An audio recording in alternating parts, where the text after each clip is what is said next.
بسم اللہ الرحمن الرحیم۔ ویلکم ٹو مائی چینل صراط مستقیم۔ کسی خاص فرد یا واقعے پر نازل ہونے والی قرآنی آیات میں سے آج ہم دیکھیں گے سورۃ النساء کی آیت نمبر 69۔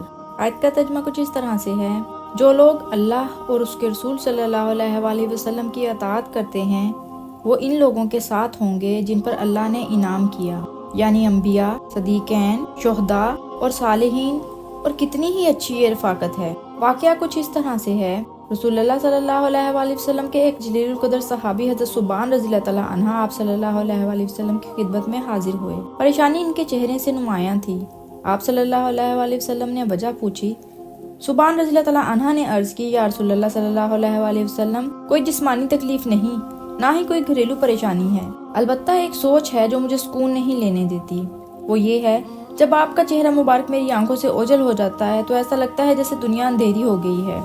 فوری طور پر آپ صلی اللہ علیہ وآلہ وسلم کی زیارت کے لیے حاضر ہو جاتا ہوں، لیکن یہ خیال مجھے پریشان کیے ہوئے ہے کہ اگر اللہ تعالیٰ نے مجھے جنت کی نعمت سے بہرہ فرما دیا تو جنت میں آپ بلند مقام پر فائز ہوں گے، اور میں جنت کے کسی گوشے میں پڑا ہوں گا، وہاں پر آپ کی زیارت ممکن نہ ہوگی۔ اے اللہ کے نبی صلی اللہ علیہ وآلہ وسلم، جو پریشانی آپ میرے چہرے پر دیکھ رہے ہیں وہ اسی بات کی پریشانی ہے کہ جنت میں آپ کے دیدار سے محروم رہوں گا۔ آپ صلی اللہ علیہ وآلہ وسلم نے اپنے اس صحابی کی بات کو سن کر خاموشی اختیار کی۔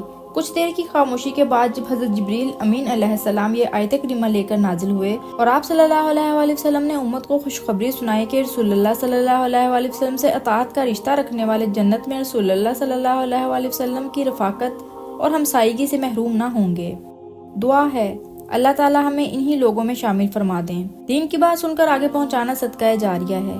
اس طرح کی مزید ویڈیوز کے لیے میرے چینل کو سبسکرائب کرنا مت بھولیں۔